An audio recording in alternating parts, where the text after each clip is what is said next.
বিশিষ্ট সমাজসেৱী পৰাণ শইকীয়াৰ মহানুভৱতা।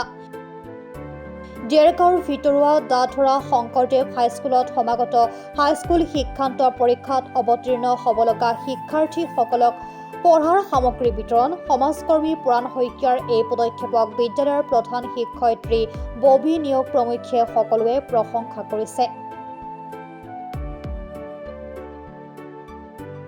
এই ছাত্ৰ ছাত্ৰী বা কণ কণ শিশুবিলাকৰ উন্নয়নৰ হকে মই বহুত আগৰ পৰাই কাম কৰি আহিছোঁ। তেওঁলোকৰ উন্নয়নৰ হকে কাম কৰি মই ভাল পাওঁ। এইবাৰ মই বিভিন্ন কাৰ্যসূচী হাতত লৈছোঁ। তাৰ ভিতৰত ধৰক যিসকল ছাত্ৰ ছাত্ৰী এইবাৰ হাইস্কুল শিক্ষান্ত পৰীক্ষাত অৱতীৰ্ণ হৈছে তেওঁলোকক শুভেচ্ছা জনাবৰ কাৰণে মই এটা সৰু উপহাৰ তেওঁলোকক দিছোঁ, যাৰ যোগেদি তেওঁলোকক মই শুভেচ্ছা আৰু শুভাশীষ জনাব বিচাৰিছোঁ। আগন্তুক পৰীক্ষাত তেওঁলোকে যাতে সুখ্যাতিৰে উত্তীৰ্ণ হয় তাৰ বাবে এই ব্যৱস্থা হাতত লোৱা হৈছিল।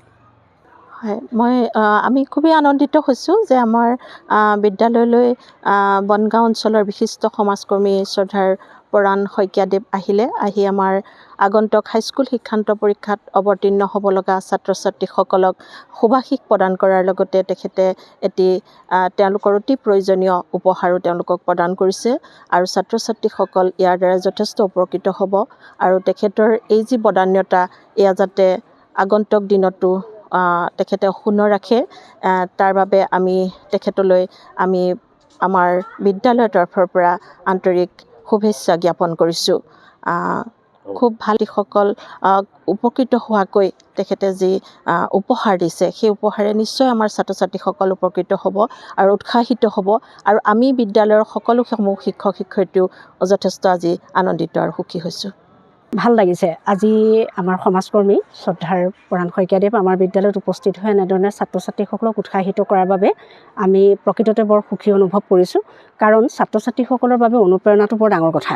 গতিকে তেখেতে আহি যেনেধৰণে তেওঁলোকক উপহাৰ প্ৰদান কাৰ্যসূচীকে আৰম্ভ কৰি আৰু শুভেচ্ছা বাণীৰে যেনেকৈ উৎসাহিত কৰিছে, আমি আশা ৰাখিম যে এই কথাটোৱে সমাজত এটা ইতিবাচক প্ৰভাৱ পেলাব আৰু ভৱিষ্যতেও শইকীয়াদেৱে এনেধৰণে আমাৰ ছাত্ৰ ছাত্ৰীসকল হওক বা সমাজৰ আন বিভিন্ন ক্ষেত্ৰৰ বাবে কৰ্ম কৰি যাবৰ বাবে তেখেত যাতে সুকলমে সুস্বাস্থ্যৰে আৰু সুদীৰ্ঘ জীৱন যাপন কৰিব পাৰে সেই আশা আমি ৰাখিছোঁ। আৰু তেখেতৰ এই যি বদান্যতা সেই বদান্যতাৰ ধাৰা অক্ষুণ্ণ থাকক আৰু আমি আজিৰ এই শুভ মুহূৰ্তত তেখেতলৈ আমাৰ ফালৰ পৰা বহুত আমি শুভেচ্ছা জ্ঞাপন কৰিছোঁ। ডেৰগাঁৱৰ পৰা সত্যজিৎ হাজৰিকাৰ ৰিপৰ্ট, প্ৰাত টাইম ডিজিটেল। অসমৰ আগশাৰীৰ সংবাদ গোষ্ঠী প্ৰভাতী অসমৰ দ্বাৰা পৰিচালিত থলুৱা ভাষা, কৃষ্টি আৰু সত্য বাতৰিৰ আধাৰত প্ৰতিষ্ঠিত খবৰ প্ৰাত টাইমে যোৱা 16 জানুৱাৰী 2025 বৰ্ষত পঞ্চম বছৰত পদাৰ্পণ কৰিলে। পঞ্চম বৰ্ষপূৰ্তিৰ বছৰৰ লগত সংগতি ৰাখি নিউজ চেনেলটোৰ কৰ্তৃপক্ষই অহা 2 ফেব্ৰুৱাৰী 2025 দেওবাৰে গুৱাহাটী উজান বজাৰস্থিত কুমাৰ ভাস্কৰ নাট্য মঞ্চৰ মঞ্চত বিগত বছৰসমূহৰ লেখীয়াকৈ এখনি বঁটা বিতৰণী সভাৰ লগতে এক বাৰেৰহণীয়া সাংস্কৃতিক অনুষ্ঠানৰ আয়োজন কৰিছে। প্ৰাত টাইম কৰ্তৃপক্ষই এইবেলি জীৱনজোৰা সাধনা বঁটা গ্ৰহণৰ বাবে আমন্ত্ৰণ জনাইছে অৰণ্য মানৱ যাদৱ পায়েং ডাঙৰীয়াক।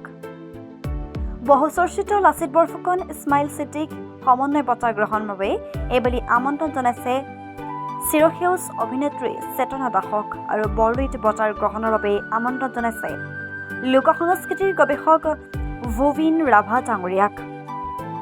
সংবাদ গোষ্ঠীটোৱে 2024-25 বৰ্ষত অসমৰ বিভিন্ন প্ৰান্তত নিজৰ কৰ্মৰাজিৰে সমাজৰ হকে কাম কৰা একাধিক সাংবাদিক, সাহিত্যিক, কণ্ঠশিল্পীক নিষ্ঠা সেৱা বঁটাৰে সন্মানিত কৰাৰ সমান্তৰালভাৱে একাধিক ব্যক্তিক বিশেষভাৱে সন্মানিত কৰিব।